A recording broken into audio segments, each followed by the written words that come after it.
ये बताइए कि जैसे जब इन्होंने हिजबुल्लाह के टॉप लीडर नसरल्लाह को उड़ाया, तो वो तब तक संभव नहीं जब तक नसरल्लाह की जो इनर कोटरी है, जो उसके टॉप 3-4 लोग हैं, जब तक उनके बीच से कोई इनको इन्फॉर्मेशन ना दे रहा हो। तो क्या ये संभव है कि उनके बीच से कोई इनको इन्फॉर्मेशन दे रहा था, या उस टॉप पोजीशन पे मोसाद का कोई अपना आदमी एसेट बन के घुस गया था और वो लंबे समय से वहां काम कर रहा था? इसमें दो चीज मैं उस पर आ ही रहा था। देखिए, इन्होंने 4 जनरल्स तो मार दिए, चीफ ऑफ स्टाफ जैसे हैं, तो उनके मूवमेंट्स तो पता लगने उतने उसमें उतनी दिक्कत नहीं है।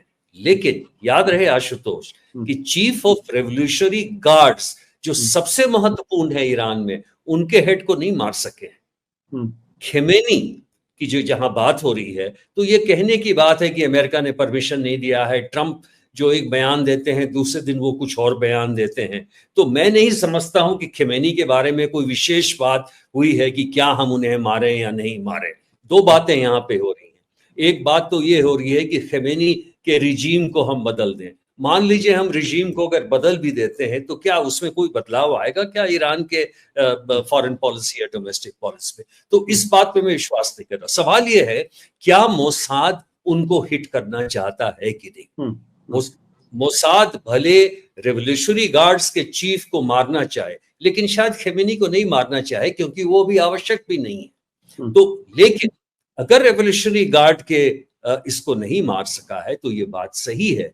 जब हम और को टारगेट्स कर रहे हैं, तो डीप पेनिट्रेशन जो इजराइल का है वो वहां तक पहुंच चुका है। ये सही है, ये बात सही है। लेकिन जहां तक रेवोल्यूशनरी गार्ड्स का सवाल है, वो एसपीजी और टॉप ग्रेड के लेवल की जहां पे सिक्योरिटी रहती है, उसको ब्रेक करना मुश्किल है। तो ये बात सही है कि वहां पे उनके गुर्गे वो उस स्तर पर नहीं पहुंच चुके हैं जहां पे उनको वो जानकारी मिले, और इसलिए यहां तक पहुंचना इनका बहुत ही मुश्किल हो रहा है।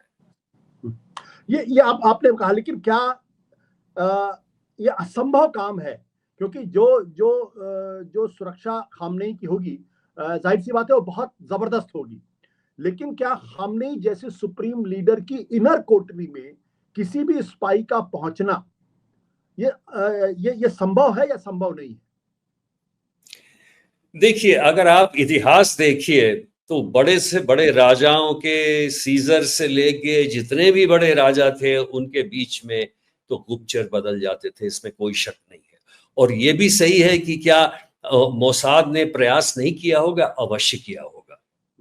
और इसलिए जो वो जनरल्स पे पहुंच चुके हैं, ये सही है। जैसा कि मैंने आपको कहा कि ह्यूमन और इसके बीच में एक चीज और देखिए कि जो न्यूक्लियर फैसिलिटीज की हम बात कर रहे हैं, उसको भी हिट किया है 4 जगह। लेकिन जो फार्दो न्यूक्लियर साइट है, जो कि फेमस साइट है ईरान का, वो अंडरग्राउंड है, वो अभी हिट नहीं हुआ है। तो टेक्निकल कारण से नहीं हुआ है, क्यों इनको जो डीप बंकर्स हिटिंग मिसाइल्स अभी ईरान के पास नहीं है, लोकेशन मालूम है। लेकिन खेमेनी का लोकेशन पाना एक तो मुश्किल है, दूसरा रेवोल्यूशनरी गार्ड्स प्रोटेक्ट कर रहे हैं, और तीसरा वो पेनिट्रेशन भी, जैसा कि आपने कहा, आसान नहीं है और अभी तक शायद नहीं हुआ है।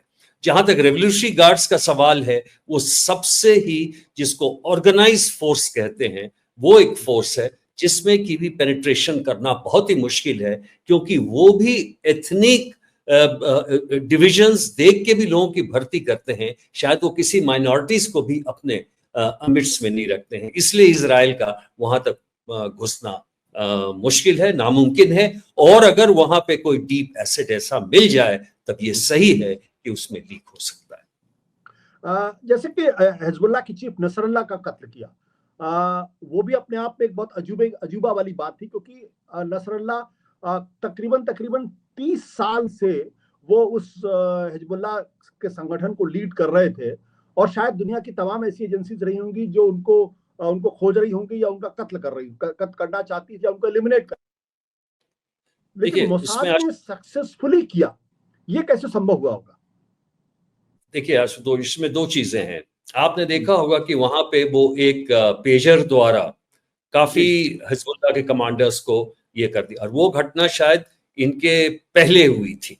बिल्कुल। जो जो पेजर वाली घटना हुई उसमें भी एक फ्रंट कंपनी बनाई गई थी। फ्रंट कंपनी वो इजराइल से जिसका कि लिंक था और उसी के थ्रू पेजर बेचे गए थे हिजबुल्लाह के लीडर्स को। देखिए इतना बड़ा सिक्योरिटी लीक कैसे हुआ हिजबुल्लाह ऐसे ऑर्गेनाइजेशन में। तो ये संभव है रेवोल्यूशनरी गार्ड्स में भी हो सकता है।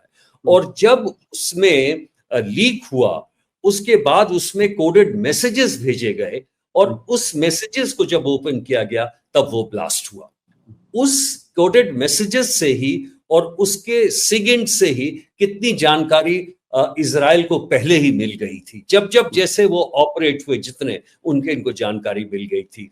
और एयर स्ट्राइक्स के बाद भी जब जब उसके बाद इजराइल ने स्ट्राइक्स किया तो बिल्कुल ही क्षतिग्रस्त हो चुका था लेबनान। उसके बाद जो जानकारी मिली है वो टेकिन से 80% मिली है और बाकी जो है वो ह्यूमन से डायरेक्शंस और उनके जो एसेट्स है लेबनान में जो कि हैं उनसे मिली है। इन दोनों के कारण मिली है जो कि ईरान में थोड़ा सा डिफिकल्ट है पेनिट्रेट करना खेमेनी के सर्कल को और रेवोल्यूशनरी गार्ड्स के सर्कल। आजाद साहब ये बताइए